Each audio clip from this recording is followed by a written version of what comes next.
గోవింద గోవింద గోవింద గోవింద గోవింద గోవింద గోవింద గోవింద. శ్రీరామ జయ రామ రఘురామ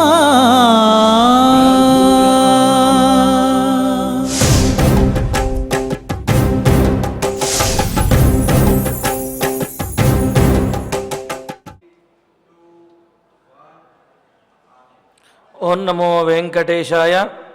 ముకురరుచిరగండం పుండరీకాభతుండం కరికరభుజదండం రౌద్రతేజోగ్నికుండం నమిత భువనషండం భేతితోగ్రారిమండం గుణనికరకరండం నౌమి రామ ప్రచండం.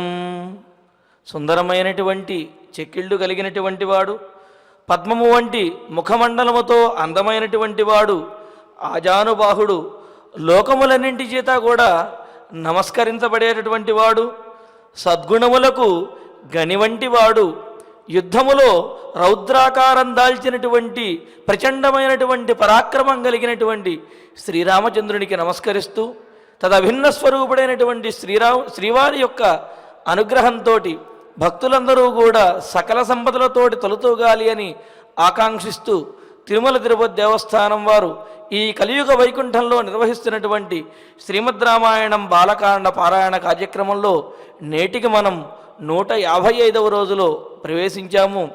ఈనాటి మన బాలకాండ పారాయణ కార్యక్రమాన్ని శ్రీ గురు ధ్యానపూర్వకంగా సత్సంకల్పంతో మనందరము కలిసి ప్రారంభించుకుందాము. ఓం నమో వెంకటేశాయ. శ్రీ గురు ధ్యానం. గురుర్బ్రహ్మ గురుర్విష్ణు గురుర్దేవో మహేశ్వరః గురుః సాక్షాత్ పరం బ్రహ్మ తస్మై శ్రీ గురవే నమః. శ్రీనివాస ధ్యానం.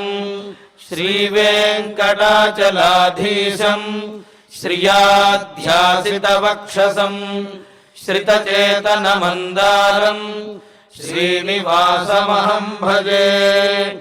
అథ సంకల్పః.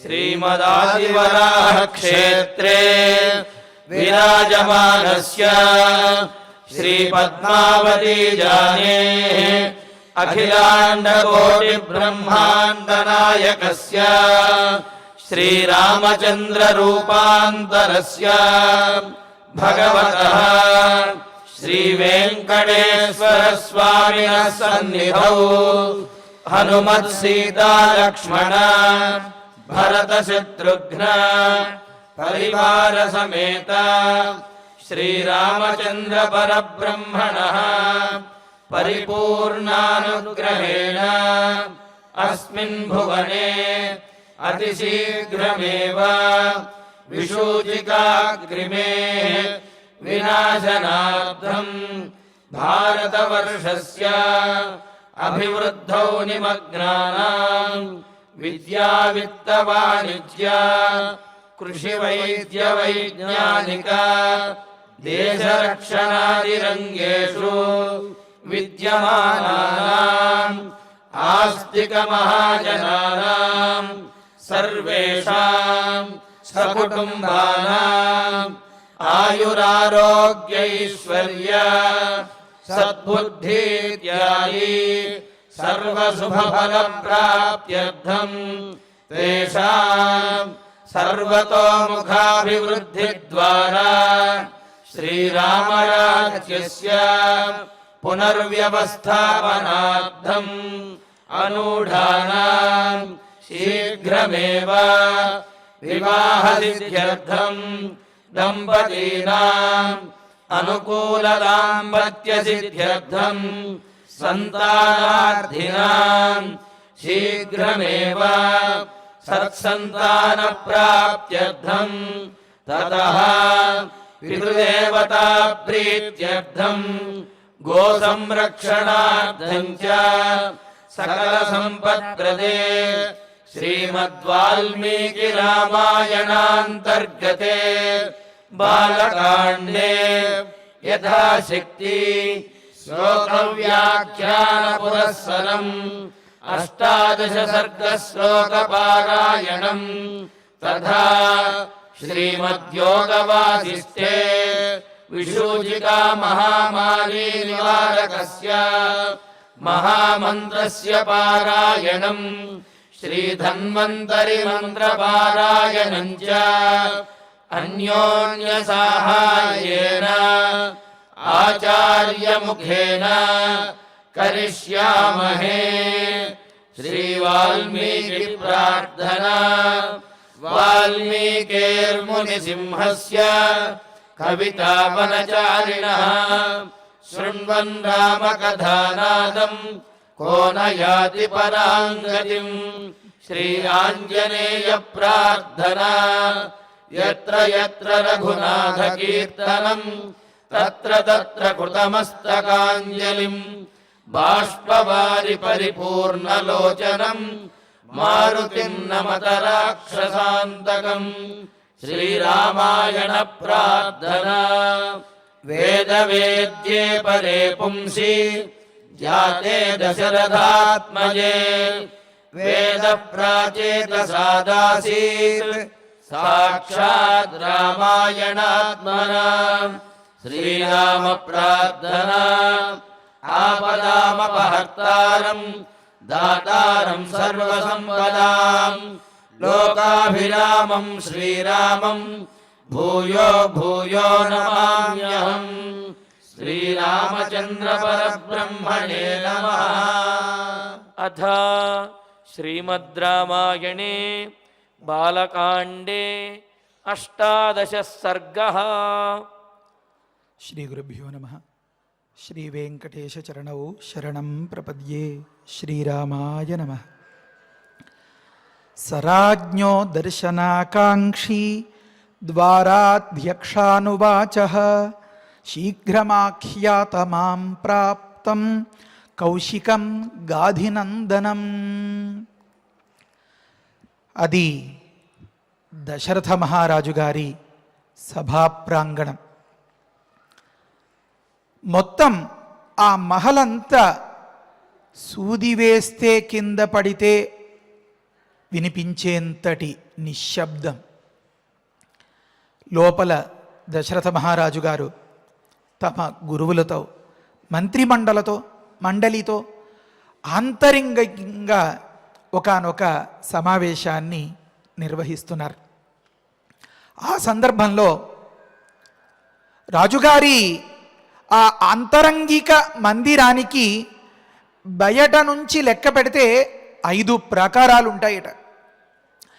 ఈ 5 ప్రాకారాలు దాటుకుని పెద్ద పెద్ద అంగలు వేస్తూ చాలా వడివడిగా ఒకానొక దివ్య శక్తి సాక్షాత్తు సూర్యభగవానుడా లేదా అగ్నిహోత్రమా అనిపించేలాగా జటావల్కలాలు ధరించి ఒక చేత కమండలం ఒక చేత దండం పట్టి పెద్ద పొడవాటి గడ్డంతో ఉన్న ఒకానొక మహర్షి ప్రవేశించారు.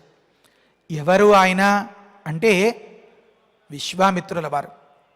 చెప్తారు, సహా ఆ వచ్చిన ఋషి రాజ్ఞ దర్శనాకాంక్షి, రాజు యొక్క దర్శనాన్ని కాంక్షిస్తున్నవాడై ద్వారాధ్యక్షాన్, ద్వారపాలకులుగా ఉన్నటువంటి వారిని గాధినందనం కౌశికం మాం ప్రాప్తం, గాధినందనుడు కౌశిక గోత్రోత్పన్నుడు వచ్చాడు అని శీఘ్రమాఖ్యాత, వెంటనే చెప్పండి, ఉవాచహ అన్నాడు. ఈ మాటలు పలికారు. విచిత్రం ఏంటంటే రాజుగారు అంతరంగిక మందిరంలో రహస్యంగా ఒకానొక సమాలోచనం చేసేటప్పుడు కొలువుదీరి ఉన్న సందర్భంలో ప్రతి ఒక్కరూ ఎంతో అప్రమత్తులై ఉంటారు. ఏ విధమైన ప్రమాదం లేకుండా ప్రతి ఒక్కరూ. మరి రకరకాల హోదాల్లో ఉండేవారంతా అక్కడ ఉండవచ్చు. అందరూ ద్వారపాలకులు కాదు కదా. విచిత్రం ఏంటంటే ఒక్కొక్క ప్రాకారం దాటి ఈ మహర్షి అలా అలా ముందడుగు వేస్తూ వస్తూ ఉంటే ఇంతలో కొంతమంది గుర్తుపట్టినవారు, కొంతమంది ఎవరో ఒకరు అయ్యుంటారు అని అంచనా వేసిన వారు, మరికొంతమంది ఆ వచ్చేవారు ఎవరో తెలియక తికమక పడుతూ ఉండేవారు. కానీ అందరిలో కూడా ఒకానొక సంభ్రమం, ఒకానొక ఆశ్చర్యం. చెప్తారు, భయం, ఉద్వేగం, ఆదరం, సంభ్రమత్రయం ఇచ్చంతి అని శాసనం చెప్తోంది. భయం, ఉద్వేగం, ఆదరం అని చెప్పి. అంటే ఆ వచ్చేటటువంటి వ్యక్తి, ఆ వచ్చే తీరు, ఆ పరిస్థితి పద్ధతి చూస్తే అతడు వచ్చేవాడు విశ్వామిత్రుడు అని తెలిసినటువంటి ప్రతి వ్యక్తికి కూడా గుండె దడ దడ దడ తన గుండె చప్పుడు తనకే వినిపించేలాగా కొట్టుకుంటోందన్నమాట. ఎందుకని? ఏ కాస్త హెచ్చు తగ్గులు వస్తే శపించి పారేస్తాడు. మామూలుగా కాదు, దేన్ని లెక్క చేయనటువంటి వ్యక్తి ఒకానొక సందర్భంలో సాధారణమైన క్షత్రియుడిలాగా పుట్టి రాజర్షి అయి, ఋషి అయి, మహర్షి అయి, బ్రహ్మర్షిగా పేరు తెచ్చుకున్నటువంటి మహామహిమాన్వితమైన అజేయమైనటువంటి శక్తి సంపద కలిగినటువంటి ఒకానొక ఆకారం, ఒకానొక స్వరూపం. ఆ స్వరూపం ఇంతటిది అని చెప్పకనే చెబుతున్నట్లుగా ఉంది. ఆ ముఖంలో ప్రస్ఫుటంగా స్పష్టంగా కనిపించేటటువంటి ఆ తపశ్శక్తి వల్ల వచ్చినటువంటి ఆ తేజస్సు, ఆ చూపులో ఆ తీక్ష్ణత, ఆ అడుగుల్లో ఆ వడివడిగా ఆ వేగం వేయడం, ఎవ్వరినీ లెక్క చేయనట్లుగా ఆ తల ఎగరేసినట్లుగా ఆ దర్పం, ఈ వ్యవహారమంతా మనం రామాయణ కథను వింటున్నాం అనుకుంటున్నాం, రామాయణాన్ని చూస్తున్నాం అని వాల్మీకి మహర్షి ఆశయం. విశ్వామిత్ర చరిత్ర ఒక అద్భుతం. లోకంలో ప్రతి వ్యక్తి ఖచ్చితంగా గమనించాల్సినటువంటి ఒకానొక పాత్ర విశ్వామిత్రుల వారిది. కనుక ఈ విధంగా చెప్పిన తరువాత సరే నేను ఎక్కడ మొదలుపెట్టానంటే, ద్వారపాలకులు మరి అంతమంది ఉంటారా అంటే, ఇలాంటి వచ్చే ఈ మహనీయమైన ఆకారాన్ని చూసి తెలిసిన వారు కొందరు లబోదిబోమని హాహాకారాలు పెడుతూ హడావిడి పడిపోతూ ఉంటే, కొంతమంది సంభ్రమాశ్చర్యాలకి గురైపోతే, తెలియని వారు వీరెందుకు హడావిడి పడుతున్నారో అన్నట్లుగా వారంతా కూడా కకావికలమైపోయింది అంటారే.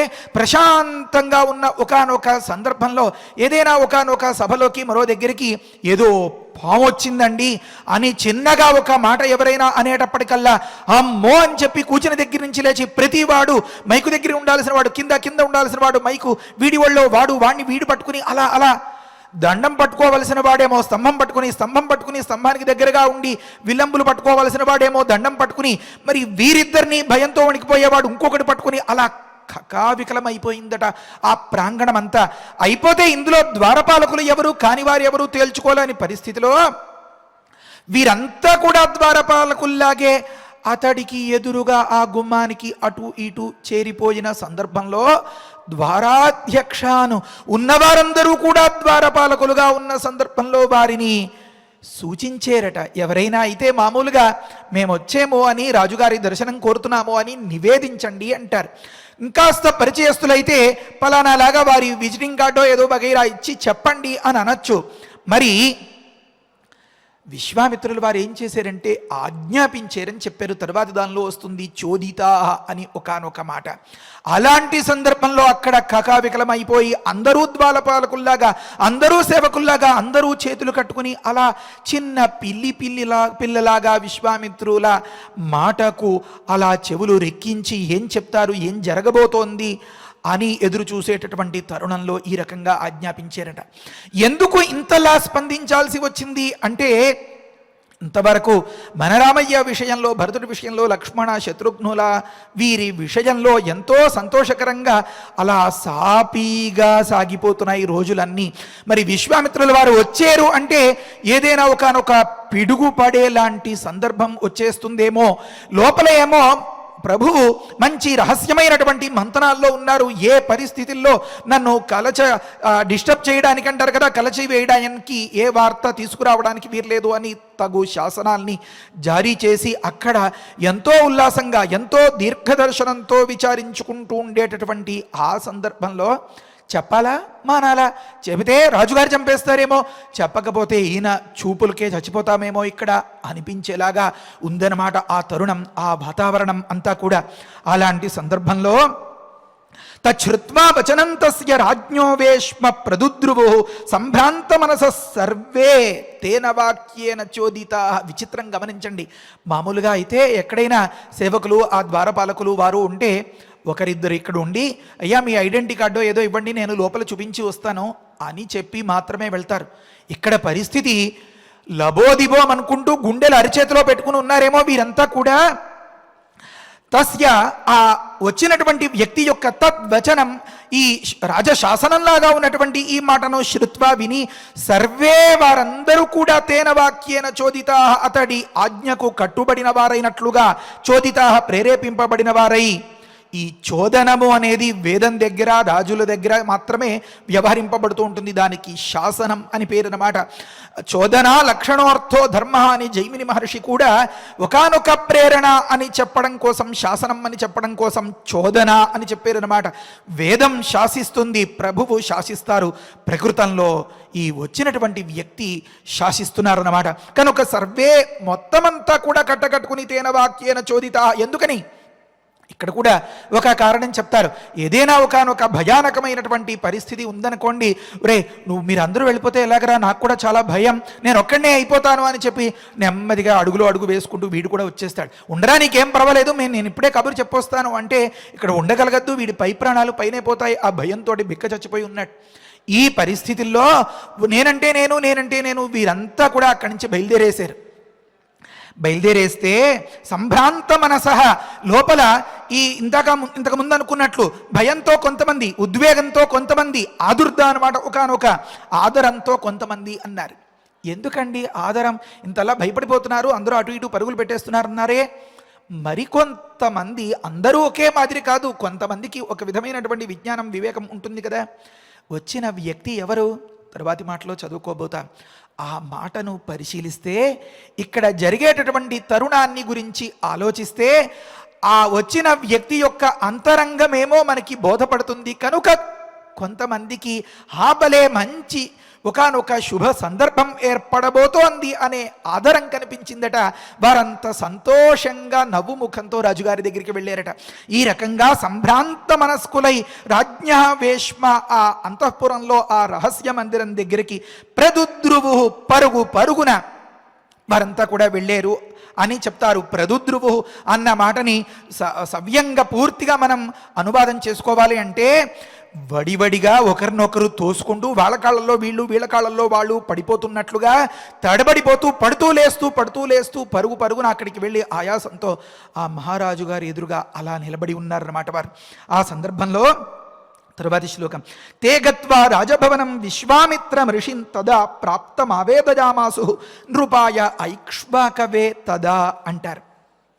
తదా ఆ సమయంలో తే వారంతా ఆ రాజభటులు అంతా కూడా, భటులు అనడానికే వీలు కాదు, ఎందుకు సైన్యాధ్యక్షులు, మండలాధ్యక్షులు, వారు వీరు అని ఎంచి చెప్పడానికి వీలు కాకుండా ప్రతి ఒక్కరు, అందుకనే వాల్మీకి మహర్షి చెప్తారు తే అని. ఆ సేవకులంతా వెళ్ళి అని సేవక శబ్దంతో చెప్పొచ్చుగా, ఆ దూతలంతా వెళ్ళి అనే దూత శబ్దంతో చెప్పొచ్చుగా. అక్కడ ఉన్న ప్రతి ఒక్కరూ తాను సేవకుణ్ణే అనే భావంతో, తాను సైన్యాధ్యక్షుణ్ణి అనే భావాన్ని మరిచిపోయి ప్రవర్తించారన్నమాట. కనుక తే రాజభవనం గత్వా అని చెప్తున్నారు. ఆ రాజుగారి రహస్య మందిరానికి వెళ్ళి తదా అప్పుడు విశ్వామిత్రం ఋషిం ప్రాప్తం. మహారాజా అని కొందరికి మాటే రావట్లే, మహారాజా అంటున్నారు. మరికొంతమంది ఏమి తడబడకుండా వివరంగా చెప్పండి, నిదానంగా చెప్పండి అంటున్న సందర్భంలో వారు అన్నారు, విశ్వామిత్రుడు అనేటటువంటి ఒకానొక ఋషి అతీంద్రియ ద్రష్ట వచ్చారు అని.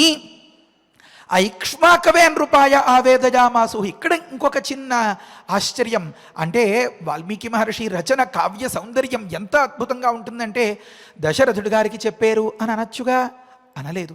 మహారాజు గారికి చెప్పారు అని అనొచ్చుగా, అలా అనలేదు. ఇక్ష్వాకు వంశంలో పుట్టిన వానికి చెప్పారు అని అన్నారు. అంటేట అభ్యాగత విలంబ అసహిష్ణవే అని రాస్తారు వ్యాఖ్యానంలో అర్థం.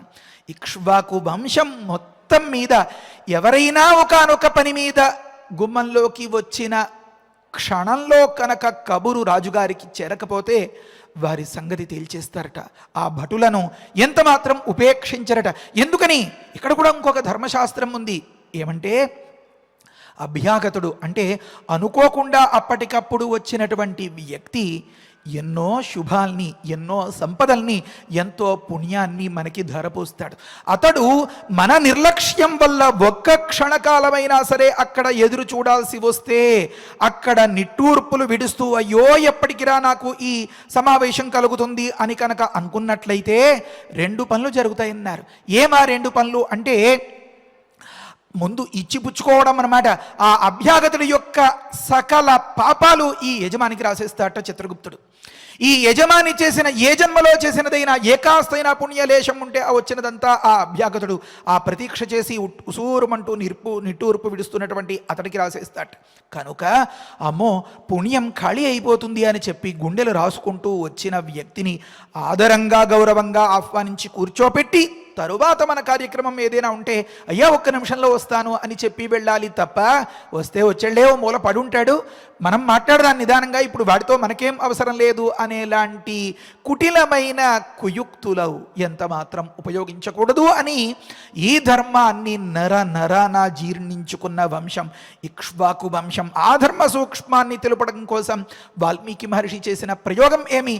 ఆ ఇక్ష్వాకువుకు ఈ వార్తను నివేదించారు అన్నారన్నమాట. కనుక అభ్యాగతుల్ని పరిశీలించడంలో విలంబాన్ని అసహిష్ణవే ఎంత మాత్రం సహించినటువంటి వ్యక్తులన్నమాట వారంతా కూడా. ఈ వార్తను వినటువంటి దశరథులు ఏం చేశారో తర్వాతి శ్లోకంలో గమనిద్దాం. తేషాం తద్వచనం శ్రుత్వా సపురోధాః సమాహితః ప్రత్యుజ్జగామ తం హృష్టః బ్రహ్మాణమివ వాసవః.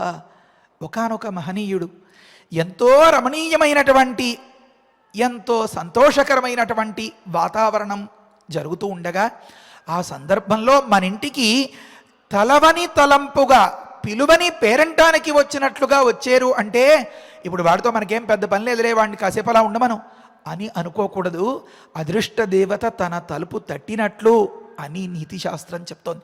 ఇలాంటి నీతులన్నింటినీ కామందుకులు, శుక్రులు, విదురులు వీరంతా కూడా చాలా వివరంగా చెప్తారన్నమాట. దాన్ని అంతని వంట పట్టించుకున్న వ్యక్తి మాత్రమే ఆ పదవిని అధిరోహించడానికి అర్హుడు.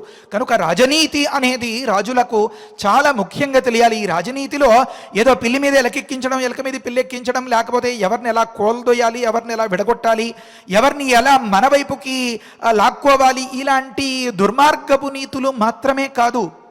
మరేమి అని ఎప్పుడు ఏ సందర్భంలో ఎవరి దగ్గర ఎలా వ్యవహరించాలి, ఎప్పుడు గురు శుశ్రూష చేయాలి, ఎప్పుడు పెద్దల ఆశీర్వచనం తీసుకోవాలి, ఆ ఆశీర్వచనాల వల్ల అంటే వృద్ధోపసేవ అంటారు, తనకి ఎంత ప్రయోజనం, ఈ విషయాలన్నీ అందులో పొందుపరుస్తారన్నమాట. ఎందుకు ఈ మాట చెప్పుకోవాల్సి వచ్చిందంటే మహారాజుగా ఉండే వ్యక్తికి అవసరం ఎక్కువ ఉంటుంది, అదృష్టం యొక్క అవసరం. దాన్ని నిరంతరం వాడేసుకుంటూ ఉంటాడు. రకరకాల విషయాలు, రకరకాల సమస్యలు, వీటన్నింటినీ ఎదుర్కోవడానికి జాతక బలం ఎక్కడ సరిపోతుందండి? జాతకంలో ఎన్ని యోగాలు ఉన్నా సరే ఇంతమంది ప్రజల యొక్క ఇన్ని కష్టాలు, ఇన్ని ఈతి బాధలు పోగొట్టాలి అంటే తన ప్రతిభ, తన శక్తి, ఎఫర్ట్ అంటారు కదా, అది కొంత పెట్టాలి. ఆ పెట్టే కొద్దీ అది కరిగిపోతుంటుంది. కరిగిపోతుంటే తిరిగి సంపాదించుకునే తెలివితేటలు ఉన్నవాడే ఆ పదవిలో నిలబడగలుగుతాడు.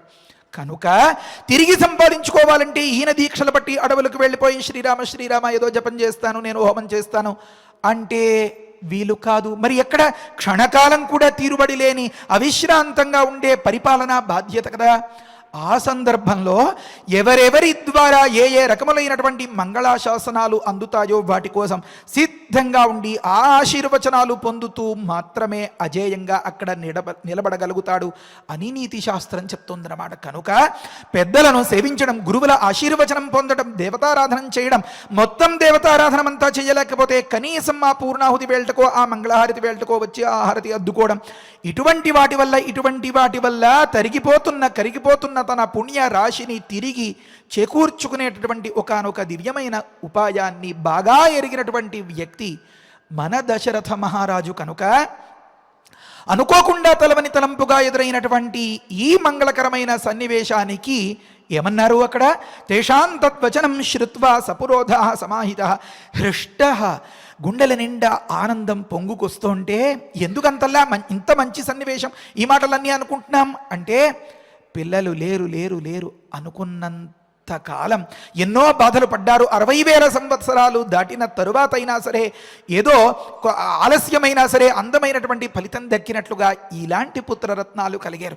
పిల్లలు కలిగారు అని ఆనందిస్తూ ఉండగానే ఆ రోజులన్నా అన్నీ గడిచిపోయి పిల్లలు గొప్ప ప్రయోజకులయ్యారు. నిన్నటి రోజున మనం చెప్పుకున్నాం, ప్రజాపతి గారు సృష్టి చేద్దాము అని అనుకుని ఒకానొక సాధారణమైన ప్రయత్నంతో బుసలు కొట్టే పాముని సృష్టి చేసి అమ్మో ఇవా లోకాన్ని పట్టి పీడించుకుని తింటాయి, వీటికి అందరూ బాధపడతారని చెప్పి తృప్తి చెందక మళ్ళీ ప్రయత్నం చేస్తే ఒకానొక పక్షి జాతిని సృష్టిస్తే అమ్మో ఇవ అత్యంతం అర్భకంగా ఉండేవి, అవి వాటి రక్షణ ఏం చేసుకోలేవు, ఒకరి రక్షణ ఏ రకంగా చేయగలుగుతాయి అని చెప్పి అంతటితోనూ తృప్తి పడక మళ్ళీ మొదటి నుంచి ప్రయత్నం చేసి ఏ లోపాలు లేని గొప్ప తపస్సు చేసి ఆ తపస్సుకి ప్రతిఫలంగా మనలాంటి కన్ను ముక్కు చెవి విజ్ఞానం జ్ఞానేంద్రియాలు ఇవన్నీ ఉన్నలాంటి పిల్లల్ని కానీ తరువాత అమ్మయ్య నేను సృష్టి చేశాను, నేను తండ్రిని అని ఆనందించారు అని అనుకున్నామే. లోకంలో ప్రతి ఒక్కరూ నిన్నటి రోజున మనం చెప్పుకున్నాం కదా, పుత్రోత్సాహము తండ్రికి అని. ఆ పుత్రులు పెరిగి పెద్దవారై గొప్ప ప్రయోజకులై 10 మంది చేత వీరి గొప్పతనం కొనియాడబడుతూ ఉంటే ఆ తండ్రికి ఎంత వినుల విందుగా ఎంత తృప్తిగా సంతోషంగా ఉంటుంది అని. ఇలాంటి సందర్భంలో మరి దశరథుడి ఆనందమే ఆనందం, అంతటి ఆనందకరమైన సన్నివేశానికి తగినట్లుగా ఇంకా నా కొడుకులకి వివాహం చేసేయాలి, ఇంతకు తగ్గని యోగ్యత కలిగిన రాచకన్యలు ఎక్కడ ఉన్నారు అని చెప్పి సంతోషంగా విచారించుకునేటటువంటి సందర్భంలో ఎవరైనా మన తలుపు కొట్టి తడితే మనం ఎంత సంతోషంగా వెళ్ళి ఎదురుగా ఆహ్వానిస్తాం. అందున వచ్చిన వ్యక్తి విశ్వామిత్రులైతే విశ్వామిత్రులు ఆశ్రయించిన వారికి ఒకలాగా, కాదన్న వారికి ఒకలాగా కావచ్చు. అందుకనే బహుశా ఆ పేరు కూడా అలా పెట్టారు చాలా ఆశ్చర్యంగా. ఏమనంటే పాణిని మహర్షి చెప్తారు, మిత్రే చరషౌ అని ఒకానొక సూత్రం రాశారు. మామూలుగా విశ్వం అంటే ప్రపంచం అని తెలుసు, మిత్ర అంటే చాలా స్నేహపూర్ణమైనటువంటి మనస్సుతో ఉండేవాడు అని తెలుసు. మరి విశ్వమిత్ర అవ్వాలి కదా, విశ్వామిత్ర ఎందుకు అయిందండి అన్నారు. అంటే విశ్వ అమిత్ర అని విడదీయకూడదండి, మరి ఏమి అన్నారు, ఈ విశ్వ శబ్దానికి జతగా మిత్ర శబ్దం చెప్పినప్పుడు ఆ దీర్ఘాన్ని అలాగే ప్రయోగించాలి. కానీ మీరు అర్థం చేసుకునేటప్పుడు మాత్రం విశ్వమునకు సకల ప్రపంచానికి సృష్టికి కూడా మైత్రిని అందించేటటువంటి, స్నేహాన్ని అందించేటటువంటి, ఉపకారాన్ని చేసేటటువంటి వాడు అని. కనుక సకల ప్రపంచానికి ఉపకారం చేసేటటువంటి ఒకానొక అదృష్ట దేవత మాదిరిగా ఉన్నటువంటి అలాంటి విశ్వామిత్రుడు, అలాంటి అనడంలో చాలా అర్థం ఉంది. తర్వాత విశ్వామిత్ర చరిత్రలో తెలుస్తుంది. ఇంతటి మహనీయమైన తపస్సంపద కలిగినటువంటి ఆ వ్యక్తి ఎంతో శుభోదర్కంగా తన దర్శనానికి విచ్చేశారు అనే మాటను వింటే దశరథులకు ఒళ్ళు పులకించిపోయి ఆనందంతో పరవశించిపోయి ముఖం ఇంత అయిపోయి ఆ పురోహితుల్ని వీరందరినీ కూడా వెంట పెట్టుకుని అర్ఘ్యపాద్యాదులు ఇవ్వడానికి సిద్ధంగా వచ్చారట. ఆ అన్వయం గమనించండి ఒక్క మాట. తేషాం తద్వచనం శ్రుత్వా, ఆ కబురు చెప్పినటువంటి వారి యొక్క తద్వచనం ఆ మాటను శ్రుత్వా విని, సపురోధాః పురోహితులతో కూడి అంటే గురుదేవులు వశిష్ఠులతో కూడి, సమాహిత శ్రద్ధ అవధానం ఏకాగ్రత కలిగి అంటే మన మాటల్లో చెప్పుకోవాలంటే ఒళ్ళు దగ్గర పెట్టుకుని ఏ కాస్త ప్రమాదం జరగకుండా సమాహితుడై, హృష్ట ఆపుకోలేని సంతోషం ముఖంలో స్పష్టంగా కనిపించిపోతూ ఉంటే ఆ వచ్చినటువంటి అతిథి రూపంగా ఉన్నటువంటి తన అదృష్ట దేవత అయినటువంటి అతడిని ఎదుర్కొన్నారు, ఆ అతడికి ఎదుర్కోలు పలికేరు అని చెప్పారనమాట. ప్రత్యుజ్యగా మా పోలిక ఉంది. ఏమని? బ్రహ్మాణం వాసవ ఇవ అన్నారు. వాసవ అంటే దేవేంద్రుడు అన్నమాట. దేవేంద్రుడు ఇంద్రసభ జరుగుతూ ఉండగా అందరూ ఎంతో ఉల్లాసంగా సంతోషంగా ఉన్న సందర్భంలో చతుర్ముఖుల వారు వచ్చినట్లయితే వెంటనే గబగబా ఒక్క క్షణం ఇప్పుడే వస్తాను అని చెప్పి అన్ని కార్యకలాపాలని అంతటితో ఆపించి ముఖ్యులైనటువంటి వారితో ఎదురేగి ఆ బ్రహ్మగారికి స్వాగతం పలికి ఆసనం మీద కూర్చోపెట్టి పరిచర్య చేసే సందర్భం ఉంటుందే, ఆ మాదిరిగా అన్నారు. అయ్యయ్యో అంతేకాదండి, బ్రహ్మగారంటే తండ్రి గారు వస్తే ఇంత హడావిడేమి, చాలా చనువుతోటి లేకపోతే చాలా అపేక్షతోటి ఒకనొక సందర్భంలో పిలిస్తే అంతగా పిలిచి అక్కడ కూర్చోపెట్టి నాన్నగారు అని అనొచ్చు. అంతకంటే కూడా ఇంకొక మెట్టు, తండ్రి గారు కూడా ఆ వచ్చిన వ్యక్తి పట్ల అగ్గగ్గలాడుతూ స్వాగతం పలికేలాంటి సందర్భాలు ఎప్పుడు ఉంటాయి అంటే గురువుగారు వచ్చినప్పుడు. కనుక ఇంద్రసభలోకి వారందరికీ కూడా ఉపకారం చేయడానికి గురువుగారు అయినటువంటి దేవతలకి గురువుగారు ఎవరు? బృహస్పతిర్దేవానాం పురోహిత ఆసీతు అని వేదం చెప్తోంది. కనుక బృహస్పతి గారు వచ్చిన సందర్భంలో దేవేంద్రుడు ఎలా స్పందిస్తాడో అలా గురువు గారిని స్వాగతించి తీసుకురావడానికి ఇలా స్పందించారు దశరథులు అన్నారు. ఏమండి బృహస్పతి గారు వచ్చినట్లుగా ఇంద్రసభలోకి అని ఎలా తెలిసిందండి అన్నారు. మరి వేదం సహాయం లేనిదే వేద రహస్యమైన రామాయణానికి అర్థం ఎలా తెలుసుకోగలం? ఇలాంటి రహస్యాలన్నీ కడుపులో పెట్టుకుని మనకి చెప్పకుండా చెప్తూ వినిపిస్తున్నాను అనుకుంటూ చూపిస్తూ చెప్పినటువంటి కావ్యమే కదా వాల్మీకి మహర్షి మనకి అందించిన శ్రీమద్ రామాయణం.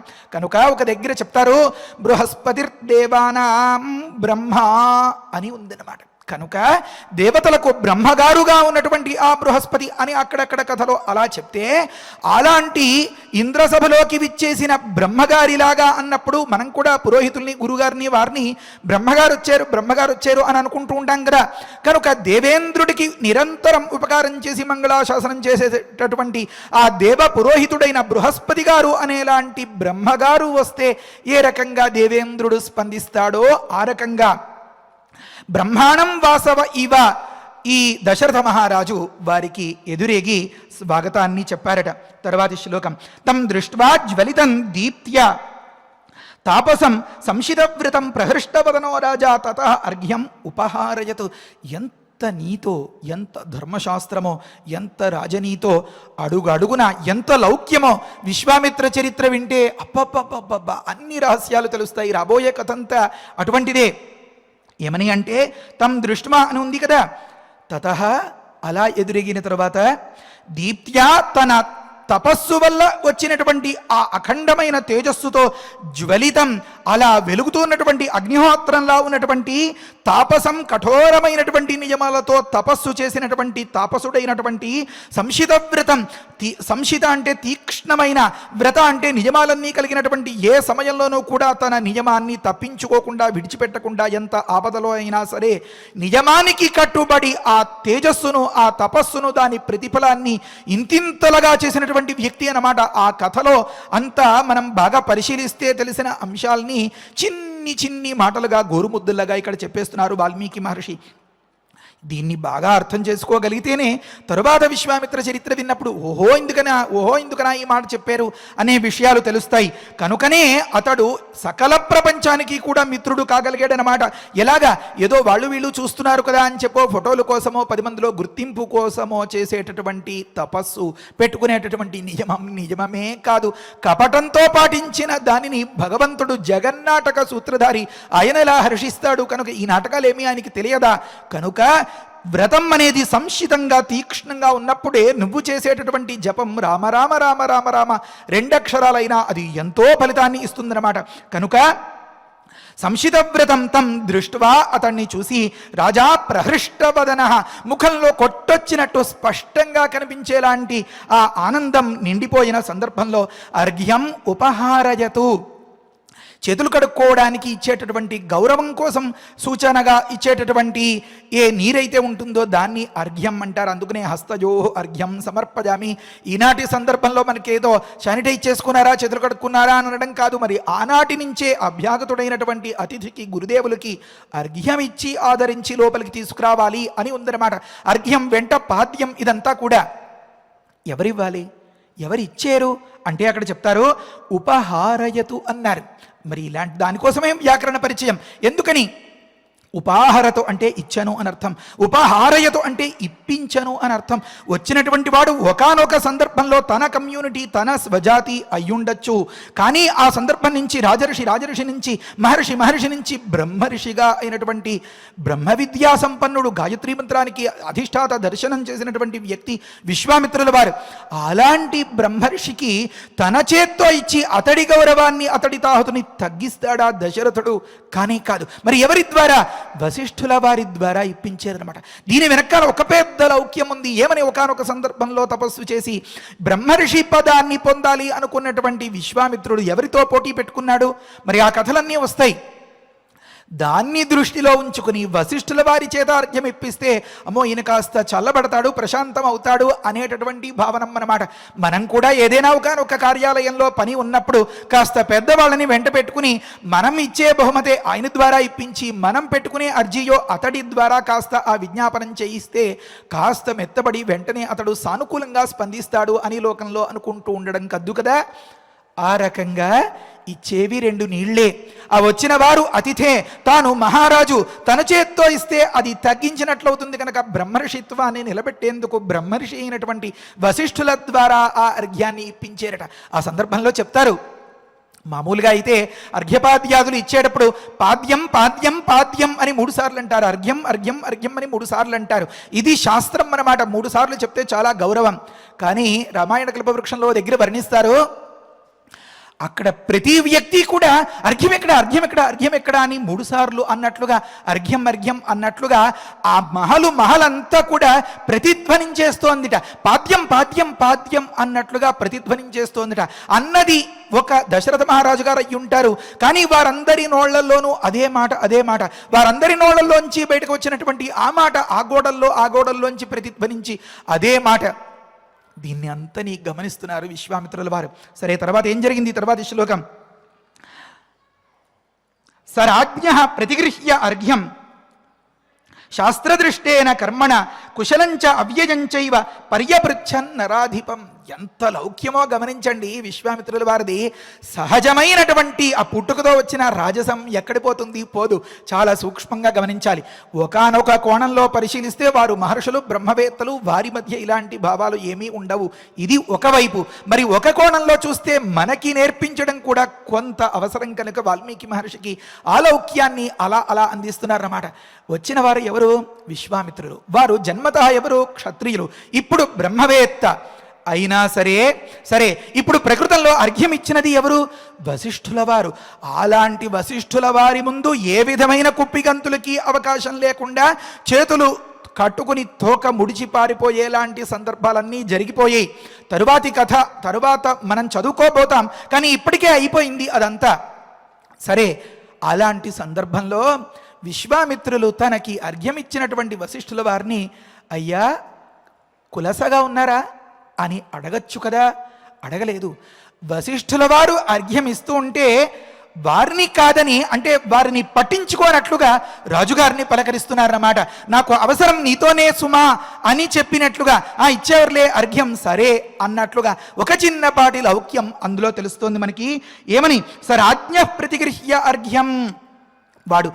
అతడు ఆ వచ్చినటువంటి ఆ అతిథి రూపంలో ఉన్నటువంటి ఆ విశ్వామిత్రుల వారు, రాజుగారు శాస్త్రదృష్టేన కర్మణ, శాస్త్రంలో విధించినట్లుగా బ్రహ్మవేత్తలు వచ్చినప్పుడు తన పురోహితుడి ద్వారా ఆ గౌరవాన్ని అందించాలి తప్ప తను కాళ్ళు కడుక్కుందుకు నీళ్ళు ఇస్తానని చెప్పి ఈ రకమైనటువంటి అపచారం చేయకూడదు అని శాస్త్రం అన్నమాట. కనుక శాస్త్రదృష్టమైనటువంటి విధానంతో రాజ్ఞ అర్ఘ్యం ప్రతిగృహ్య దశరథ మహారాజు గారు అందించినటువంటి ఆ బహుమాన రూపమైనటువంటి ఆదర సూచకమైనటువంటి ఆ అర్ఘ్యాన్ని ప్రతిగృహ్య తీసుకుని రాజుగారిని కుశలం అవ్యయంచ నరాధిపం పర్యపృచ్ఛతు. నరాధిపుడైనటువంటి ఆ దశరథ మహారాజు గారిని, రాజా క్షేమంగా ఉన్నావా?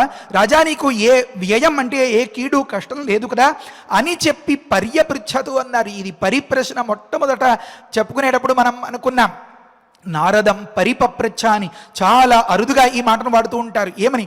చాలా ఆదరంతో అడిగేటప్పుడు మాత్రమే ఈ పరిప్రశ్న చేసేరు అనే మాట వస్తూ ఉంటుందన్నమాట. సరే, తరువాతి శ్లోకంలో ఏమని? పురే కోశే జనపదే బాంధవేషు సుహృత్సు చ కుశలం కౌశికో రాజ్ఞ పర్యపృచ్ఛతు సుధార్మిక. మళ్ళీ పర్యపృచ్ఛతు మాట.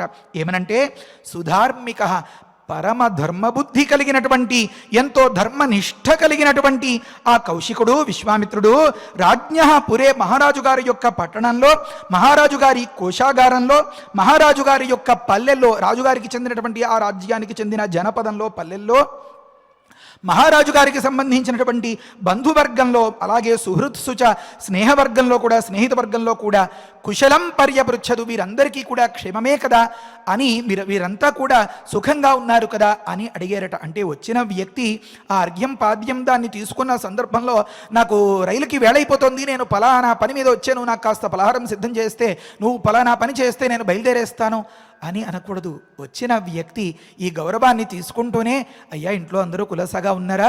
అయ్యా వారు బాగున్నారా? పిల్లలు ఏం చేస్తున్నారు? మరొకటి వగైరా వగైరా అతడి యొక్క యోగక్షేమాల్ని కనుక్కోవాలి. ఇది ఒక నీతి. మళ్ళీ ఇంకో లౌక్యం ఉంది ఇందులో. ఏమని, వచ్చిన వ్యక్తి ఒకానొక అవసరం కోసం వచ్చారు అనుకోండి, వచ్చిన వెంటనే ఈ రకంగా ఈ పనులు పురమాయించేస్తూ తన మనసులో మాటలన్నీ చెప్పేస్తున్నాడు అనుకోండి, అయ్యా నేనేదో కాస్త హడావిడిగా ఉన్నాను, మీరు ఏదైనా అడిగితే నేను ఎప్పుడూ కాదనలేదు కదా, కానీ ఈసారికి మాత్రం మరోలా అనుకోకండి, మళ్ళీ కలుద్దాం అని చెప్పి పంపించేశారు అనుకోండి, అప్పుడు నాలుగు ఖర్చుకోవాలి అడిగిన వారు. కనుక ముందు ఏ రకమైనటువంటి ప్రతిబంధకం, ఏ రకమైనటువంటి వ్యతిరేకములైన గాలులు వీచట్లేదు కదా అని కనుక్కుని, నువ్వు కులాసానా, నువ్వు స్థిమితంగా ఉన్నావా, ఆరోగ్యంగా ఉన్నావా, రాణులు బాగున్నారా, రాజ్యం బాగుందా, కోశాగారం బాగుందా, పిల్లలు బాగున్నారా, స్నేహితులు బాగున్నారా అంటే, నువ్వు ఏ రకమైనటువంటి ఏదో బీదార్పులతోనూ ఏడ్చేయడం లాంటి సందర్భాలు నా ద్వారానే ఉపకారం పొందాలి అని ఉపకారం పొందడం కోసం వచ్చిన వ్యక్తినే వాడుకోవాలి అనేలాంటి దీనస్థితిలో లేడు కదా అని ముందు నిర్ధారించుకున్న తరువాత అప్పుడు నోటి మాట ఏదైనా చెప్పాలి. ఇది అందుకనే మన వాళ్ళు అంటూ ఉంటారు, ఫోన్ చేస్తారనుకోండి, ఏమయ్యా ఎక్కడున్నావా, ఏదైనా హడావిడిగా ఉన్నావా, బిజీగా ఉన్నావా, నువ్వు ఏదైనా స్థిమితంగా ఉన్నావా అని ఇలా వగైరా అడిగిన తర్వాత ఏమో నాకు ఒక చిన్న పని చేసి పెట్టాలో అంటారు. అయ్యా నాకు ఇప్పుడు ఖాళీ లేదండి అని అనడానికి వీలు కాకుండా ఒక చిన్నపాటి బిగింపు అన్నమాట. ఇప్పుడు విశ్వామిత్రులు కూడా ఈ రకంగా బిగిస్తున్నారా అన్నట్లుగా, నువ్వు క్షేమమేనా, అక్కడేం కష్టం లేదు కదా, ఇక్కడేం ఆపద లేదు కదా, ఇక్కడేం ఇబ్బంది లేదు కదా, అంత స్థిమితంగా ఉన్నారా, ఇప్పుడు నా మాట చెప్తాను అన్నట్లుగా ఉందన్నమాట ఆ వాతావరణం అంతా. తర్వాతి శ్లోకం, అపితే సన్నతా సర్వే సామంతా రిపవ జితా దైవంచ మానుషంచాపి కర్మతే సాధు అనుష్ఠితం అంటారన్నమాట.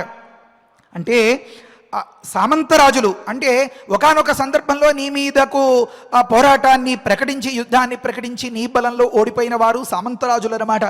ఆ సామంతరాజులంతా కూడా తే అపి సన్నతాహ, నీకు లొంగి ఉంటున్నారా, వంగి ఉంటున్నారా, రెండర్థాలు అన్నమాట. అపి సన్నతాహ, మళ్ళీ అపి జితాహ, నువ్వు వారిని జయించి ఏ మాదిరిగానో ఇబ్బందులు లేకుండా ఉంటున్నావా. తే దైవంచ మానుషంచ కర్మ సాధు అనుష్ఠితం, నీ తాలూకు దైవికమైనటువంటి కార్యక్రమాలు అంటే పుణ్యాన్ని ఇచ్చేవి, లౌకికమైనటువంటి కార్యక్రమాలు, పరిపాలనాది వ్యవహారాలు అన్నీ కూడా సాధు మంచిగా అనుష్ఠితం ఆచరింపబడుతున్నాయా అని అడిగారన్నమాట. తరువాతి మాట, ఇలా అడిగేక వసిష్ఠంచ సమాగమ్య కుశలం మునిపుంగవ ఋషీంశ్చాన్యాన్ యథాన్యాయం మహాభాగాను ఉవాచ. హా, ఇప్పుడు హా అని చెప్పడంలోనే ఉంది ఆ ఆనందం అంతా. వశిష్ఠుల వారికేసి తిరిగేరట. ఇన్ని ప్రశ్నలు దశరథుడిని వేసేంత వరకు వశిష్ఠుల వారు అలా గమనిస్తున్నారు. విశ్వామిత్రులకు ఇంత జరిగినా, ఇంత పదవి వచ్చినా సరే ఆ పుట్టుకతో వచ్చినటువంటి ఆ రాజసం పోలేదు అనడానికి ఇది ఒకానొక మచ్చుతునక అని వ్యాఖ్యానంలో అక్కడక్కడ వివరిస్తారు. వశిష్ఠుల వారు మరి బ్రహ్మతేజస్సు, పుట్టుకతో బ్రాహ్మణత్వమే ఆ నిదానం అలా గమనించి ఆగి ఆగి వేచి చూస్తున్నారు. సరే ఏం జరుగుతుందో చూద్దాం, పలకరించినా పర్వాలేదు, పలకరించకపోయినా పర్వాలేదు అన్నట్లుగా. ఏమా మాట, వశిష్ఠంచ సమాగమ్య, వశిష్ఠుల దగ్గరికి వచ్చి అప్పుడు ఎంతో ప్రేమ ఒలకబోస్తున్నట్లుగా. ఇది మన లౌక్యం కోసం మనం అర్థం చేసుకునే దానికోసం మాత్రమే. లోకంలో ఇలాంటి లౌక్యుల్ని మనం గమనించి ఓహో ఇది అని తేరుకోవడం కోసం మాత్రమే. అసలు తాత్పర్యం హృదయపూర్వకంగా చెప్పాలంటే వారి మధ్య ఇలాంటి భావాలు ఉండవు. సరే, ప్రకృతంలో వశిష్ఠంచ సమాగమ్య గట్టిగా కాగలించుకుని సమాలింగ్య అని కూడా పాఠాంతరం ఉందన్నమాట. అప్పుడు మునిపుంగవుడైనటువంటి ఆ విశ్వామిత్రుడు మహాభాగాన్ని, గొప్ప గొప్ప మహనీయములైనటువంటి తపస్సంపదలతో భాగ్యములతో ఉన్నటువంటి ఆ వ్యక్తులందరినీ కూడా, మిగతా ఆ పురోహిత మండలిలో ఉన్న వారందరినీ కూడా ఋషింశ్చ సమాగమ్య, వారందరి దగ్గరికి వెళ్ళి యథాన్యాయం వారి వారి తాహతుకు, వారి వారి స్థితికి తగినట్లుగా కుశలం ఉవాచహ అన్నారు. క్షేమాన్ని అడిగేరట. ఇక్కడ ఇంకొక పాఠాంతరం కూడా ఉంది. ఏమని, వశిష్ఠశ్చ సమాగమ్య అని వశిష్ఠుల వారు వచ్చి తనంతట తానే విశ్వామిత్రుల దగ్గర ఏ ఇగో ప్రాబ్లం అంటారు కదా, ఆ అహాన్ని చూపించకుండా విశ్వామిత్ర కులాసాగా ఉన్నావా అని తనే ఎదురేగి ప్రశ్నించారట, కుశలాన్ని అడిగారట. ఇక్కడో చమత్కారం ఉంది అన్నారు. ఏమని, నాయనా నువ్వు ఎక్కడెక్కడ తిరిగి ఎంతెంతటి బ్రహ్మర్షి పదాన్ని పొందితే కూడా చిట్ట చివరికి నా చేతనే అంతటి నిండు సభలో బ్రహ్మర్షి విశ్వామిత్రుడు అని అనిపించుకుంటే కూడా చిట్ట చివరికి నువ్వు నేను ఉన్న చోటికి నీ ఆశ్రయం కోసం రావాల్సిందే. ఎందుకు? ఎంతో కాలం నుంచి మన రామయ్యను పెళ్ళికొడుకుని చేసి, మన రామయ్యను ఇంతటి వాణ్ణి చేసి, అక్షరాభ్యాసం చేసి, విద్యాభ్యాసం చేసి, ఇలా తరించిపోవాలి నామకరణం చేసి అని ఉవ్విళ్ళూరుతున్న వశిష్ఠునికి అలాంటి రామ సన్నిధిలో ఉండగా ప్రపంచమంతా కూడా తన వెనుక ఉన్నట్లే కదా, అలాంటి రామ సన్నిధికి రామ సహాయం కోసం కదా రావాల్సి వచ్చింది విశ్వామిత్రుడు అన్నట్లుగా ఆ చూపులో ఒకంతలా కళ్ళెగరేసినట్లుగా అది కనిపించిందిట. వశిష్ఠశ్చ సమాగమ్య, తనే ఎదురెళ్ళి, వచ్చేవా నా దగ్గరికి, నా ద్వారా తప్ప నీకు అవసరం తీర్చడానికి ప్రపంచంలో మరొకడు పూర్తి కాలేడు సుమా అని చెప్పడం తాత్పర్యమట ఆ మాటలో. ఇలా ఆ ముచ్చట్లన్నీ జరిగిన సందర్భంలో తే సర్వే హృష్టమనసః తస్య రాజ్ఞో నివేశనం వివిషు పూజితాస్తత్ర నిషేధుశ్చ యథార్హతః అన్నారన్నమాట. వారంతా కూడా అందరిలోనూ సంతోషం. ఎందుకు? అమ్మయ్య, ఒక పెద్ద పిడుగులు ఉరుములతో కూడినటువంటి వాన వెలిసిన వాతావరణం అన్నమాట. ఏ రకమైనటువంటి కోపతాపాలకి శాపాలకి తావు లేకుండా ఈ సంఘటన మాత్రం కాస్త ప్రశాంతంగానే జరిగిందయ్యా అననుకుని బయట ఆ సైన్యాధ్యక్షులు, మంత్రులు, సుమంత్రులు మొదలైన వారంతా కూడా, ఇక్కడ ఉన్నటువంటి ఈ గురుదేవులు, మహర్షులు వీరంతా కూడా ఊపిరి పీల్చుకున్నట్లుగా సంతోషంగా అమ్మయ్య అని అనుకుని తే సర్వే వారంతా కూడా హృష్టమనసః సంతోషం నిండిన మనస్సు కలబారలై తస్య రాజ్ఞ ఆ దశరథ మహారాజు గారి యొక్క నివేశనం అంతఃపురానికి అంటే రహస్య మందిరాన్ని గూర్చి వివిషు ప్రవేశించిరి. తత్ర పూజితా, వారందరికీ కూడా ఎంతో సందడి, ఎంతో హడావిడి. ఒక పక్క రామ, లక్ష్మణ, భరత, శత్రుఘ్నులు, మరి కౌసల్యాదులు వీరంతా. కౌసల్యాదులు ఎందుకున్నారండి రహస్య మందిరంలో అంటారా? నేను అనుకోకుండా అనేసినా, అలవోకగా వచ్చేసినా పంపించేది, చెప్పించేది అంతా రామయ్య, శ్రీరామదూత అనుగ్రహం. వివాహం విషయానికి సంబంధించిన చర్చ ఇల్లాల్ని దగ్గర పెట్టుకోకుండా చేయకూడదు అని శాస్త్రం ఉంది కనుక దాని గురించి రేపో ఎల్లుండో నిదానంగా చెప్పుకుందాం.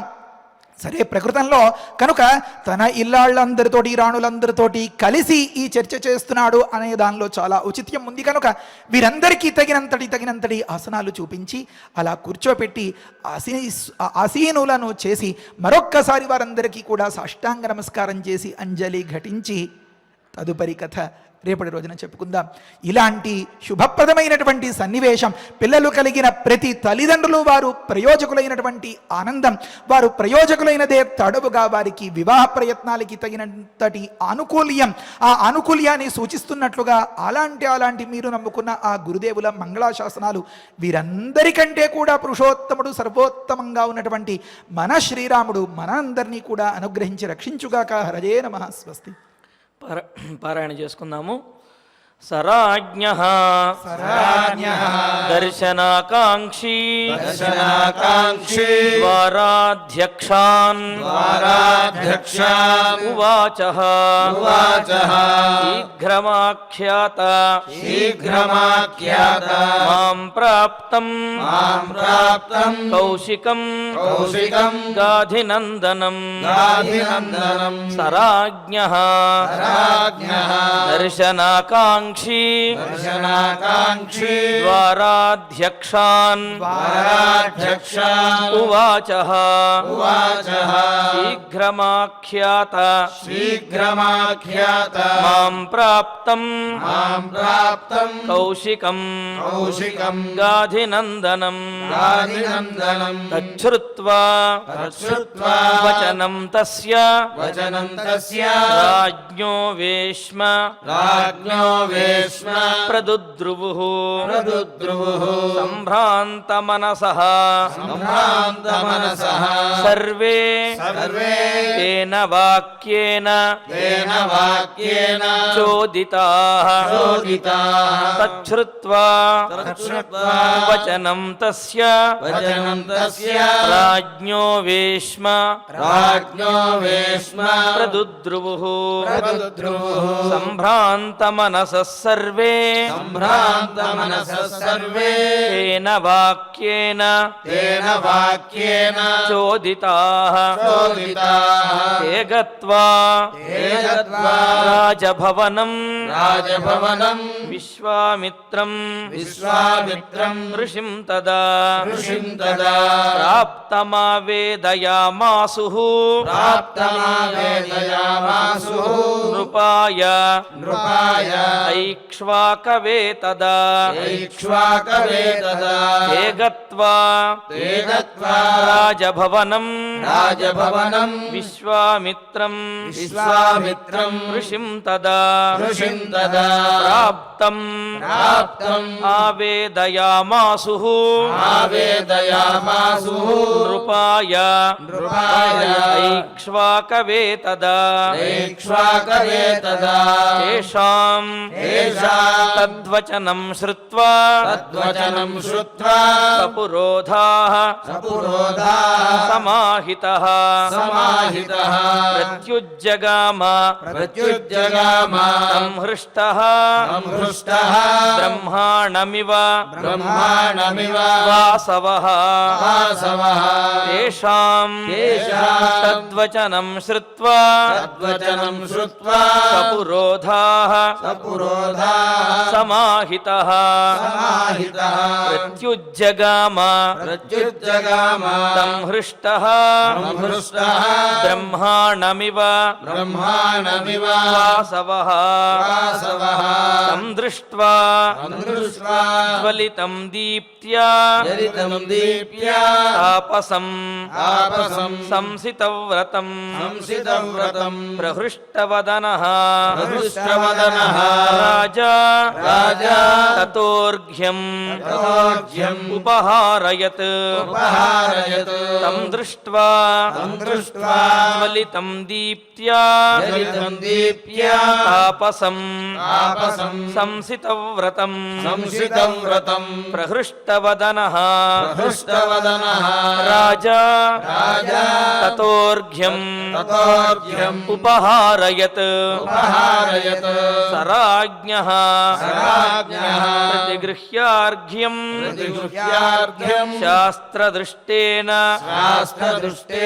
कर्मणा कुशलञ्च अव्ययञ्चैव पर्यपृच्छत् नराधिपम् सराज्ञः प्रतिगृह्यार्घ्यम् शास्त्रदृष्टेन कर्मणा कुशलञ्च अव्ययञ्चैव पर्यपृच्छत् नराधिपम् पुरेकोशे जनपदे बान्धवेषु सुहृत्सु च कुशलं कौशिको राज्ञः पर्यपृच्छत् सुधार्मिकः पुरेकोशे जनपदे बान्धवेषु सुहृत्सु च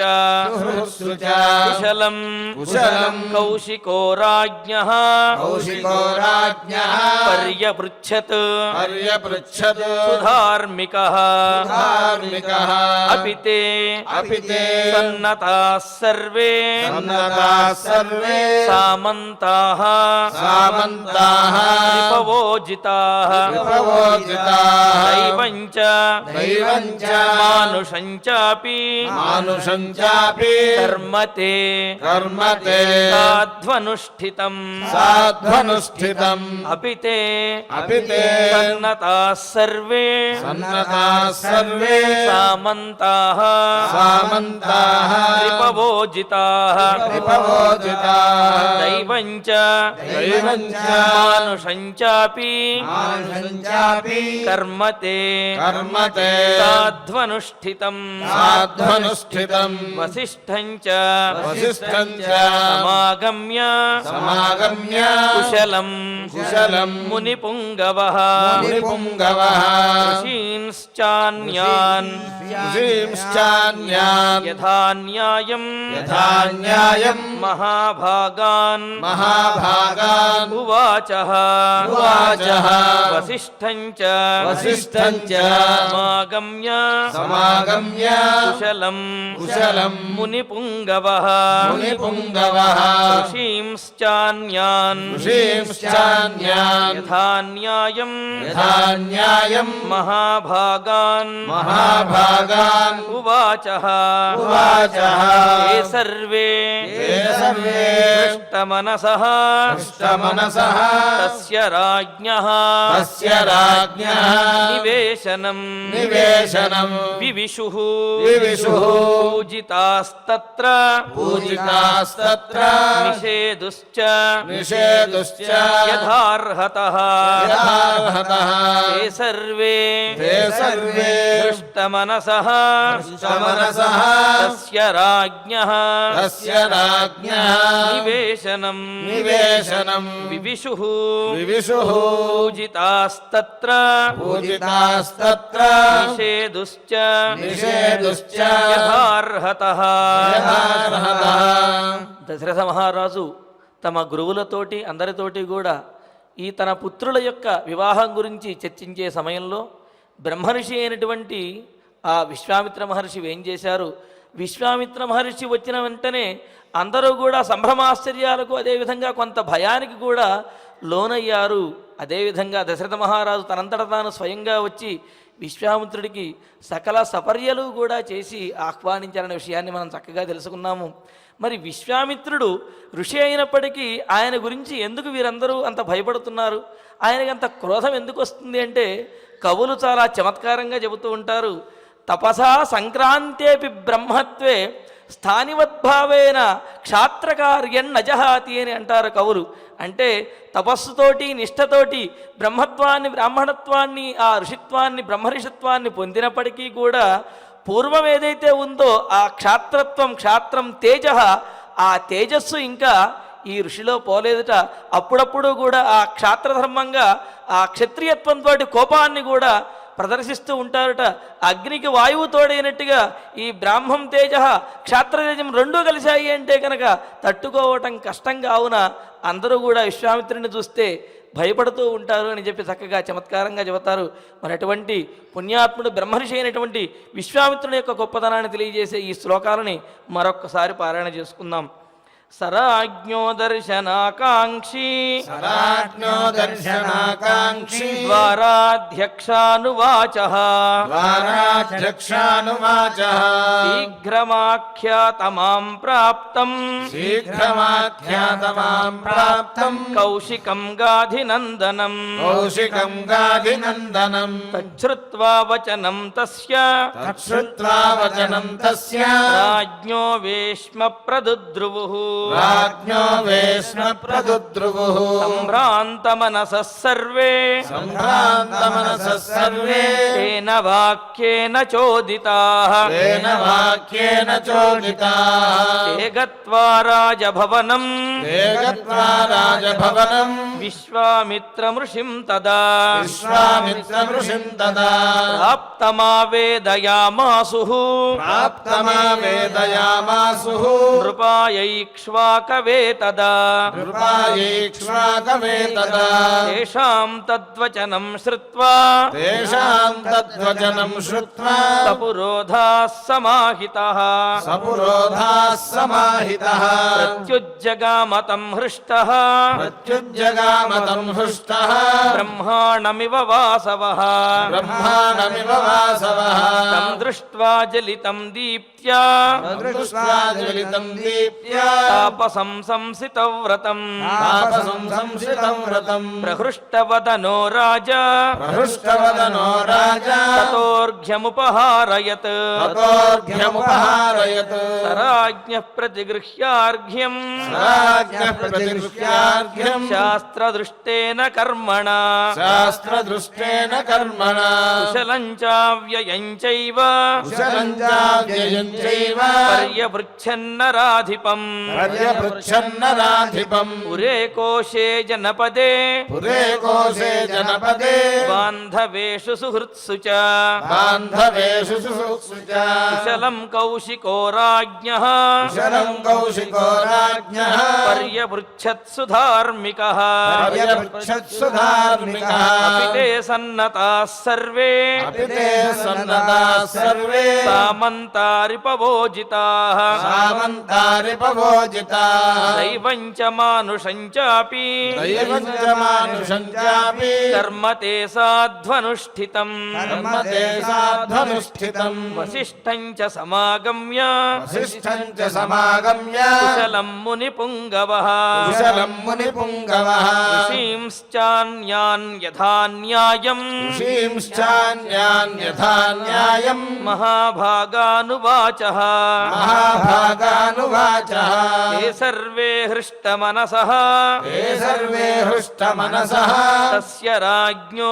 निवेशनम् तस्य राज्ञो निवेशनम् विविशुः पूजितास्तत्र विविशुः पूजितास्तत्र निषेदुश्च यथार्हतः निषेदुश्च यदार्हतः इत्यार्षे श्रीमद् रामायणे रामायणे बालकाण्डे अष्टादश सर्गे दश శ్లోకాః ఫలశ్రుతి నుండి మంగళాంతం వరకు మనందరము కలిసి పారాయణ చేద్దాము. ఫలశ్రుతి కుటుంబ వృద్ధిం ధనధాన్య వృద్ధిం శ్రియశ్చ ముఖ్యా సుఖముత్తమం చ శ్రుత్వా శుభం కావ్యమిదం మహార్థం ప్రాప్నోతి సర్వాం భువి చార్థ సిద్ధిం. శ్రీరామచంద్ర పరబ్రహ్మణే నమః. అథ శ్రీమద్యోగవాసిష్ఠే ఉత్పత్తి ప్రకరణే ఏకోనసప్తతితమః సర్గః.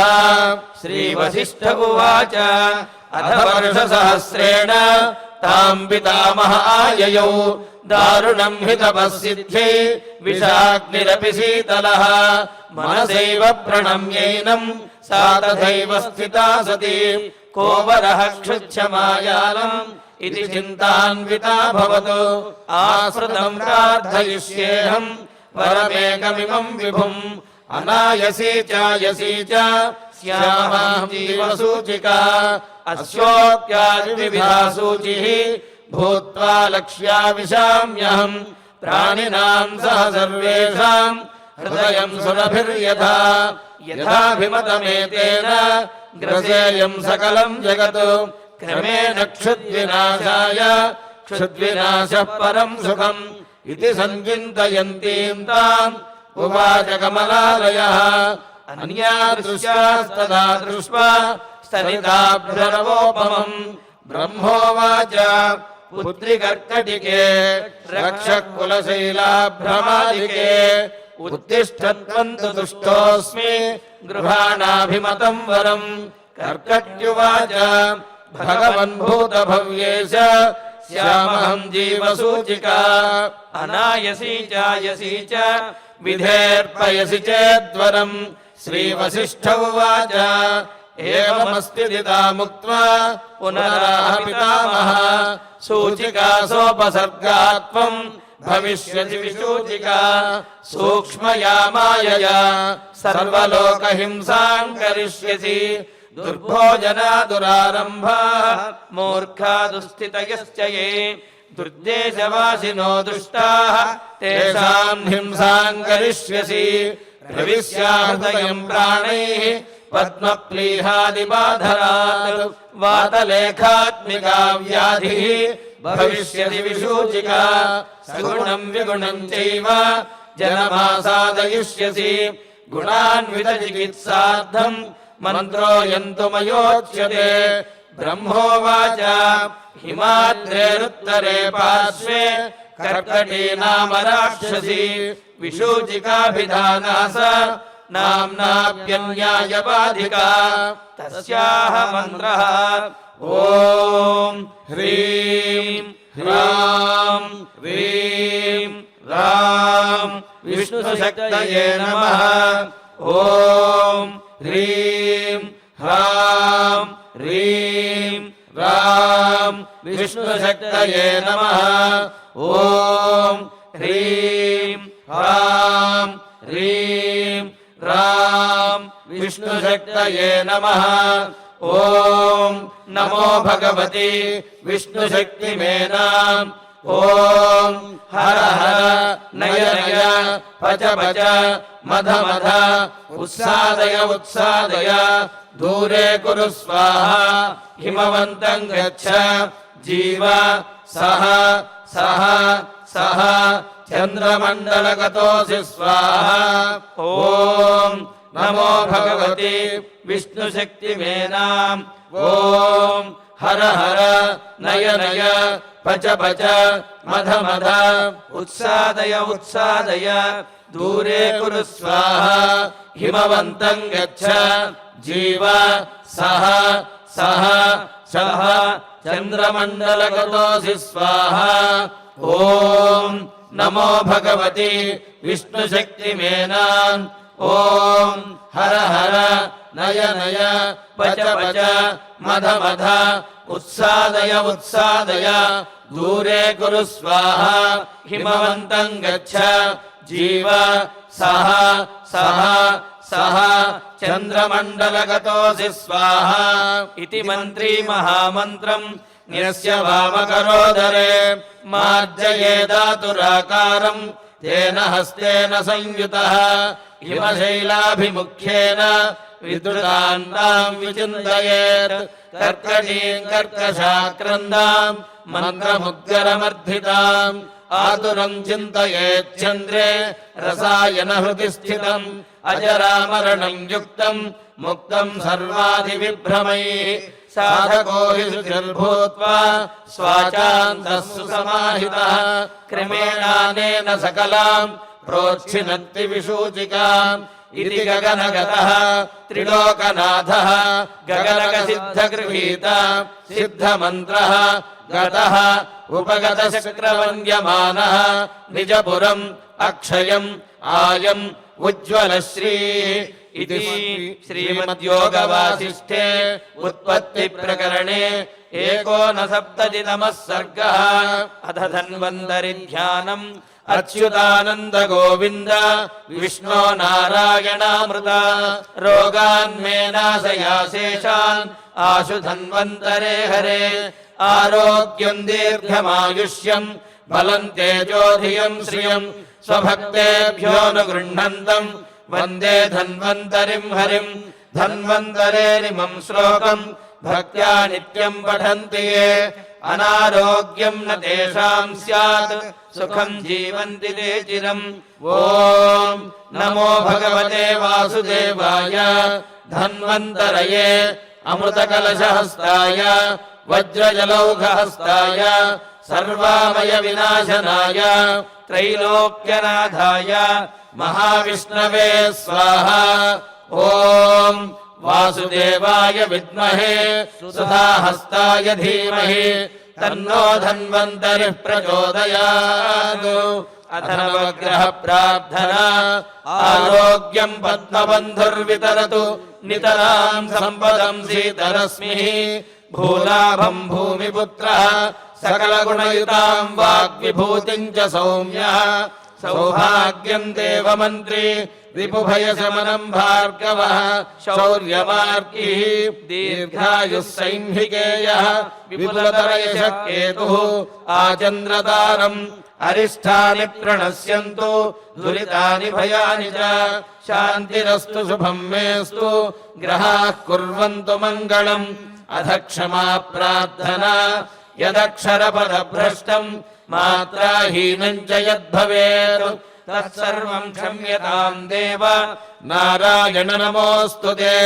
अथ भगवत्समर्पणम् कायेन वाचा मनसेन्द्रियैर्वा बुद्ध्यात्मना वा प्रकृते स्वभावात् करोमि यद्यत् सकलम् परस्मै नारायणायेति समर्पयामि। अथ मङ्गलम् श्रियः कान्ताय कल्याणनिधये निधयेऽर्थिनाम् श्रीवेङ्कटनिवासाय श्रीनिवासाय मङ्गलम्।